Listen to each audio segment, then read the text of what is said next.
كيف ينظر السياسيون والصحفيون ورجال الدين إلى إعادة انتخاب الرئيس نبيه بري وإلى دوره الوطني في هذا التحقيق؟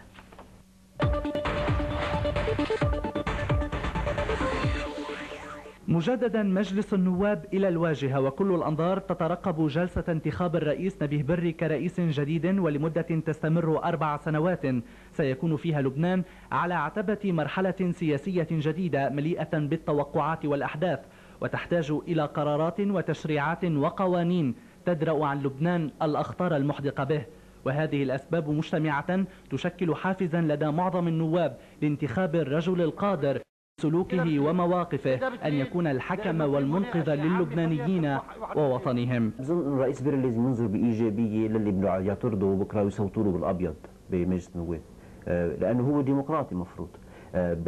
بس انه رئيس بري يعني بالمعيار العام على الاقل ما ولا مره قال انه هو برات الطائف. السياسيين اللي بيشبهوه بلشوا مع الاسف ينفقدوا بلبنان. رئيس بري رجل لبناني بكل ما لكلمه لبناني من معنى، رجل وطني، رجل يعرف جيدا التركيبه اللبنانيه.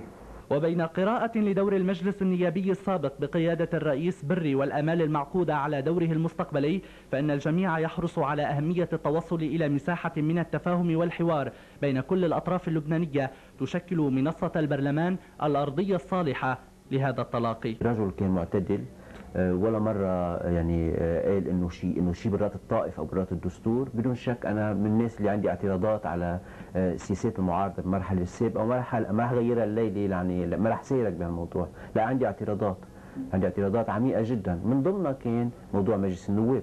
الرئيس بري بنظري هو صمام الأمان للعب السياسي في لبنان، وقد ظهر هذا الشيء من خلال عمله اللي بلش من تقريبا 17 سنة هو صار له رئيس مجلس نواب.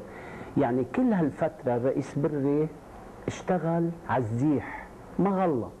وبين سياسي وآخر وصحفي وآخر، فإن للرئيس بري ميزة خاصة تجعله بنظر هؤلاء العارف الوحيد بأبجدية وحروف البرلمان التي يستطيع جمعها لتشكل الكلمات والجمل الموحدة بين لبناني وآخر. الرئيس بري ممكن يكون من الرافعات الرئيسية في إمكانية أنه ما حدا بده يغير موقعه بالتأكيد، بس نعمل مرحلة تفاهم ما على أسس معينة، ما هذه يعني تنعكس بتشكيل الحكومة وبتقصير أمد الولادة الصعبة والقيصرية للحكومة، وبقصة التوزيع وعقلنة الأطراف.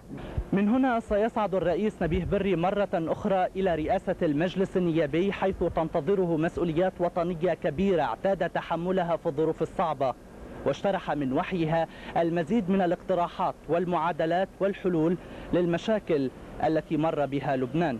من أمام المجلس النيابي، قاسم دغمان، NBN.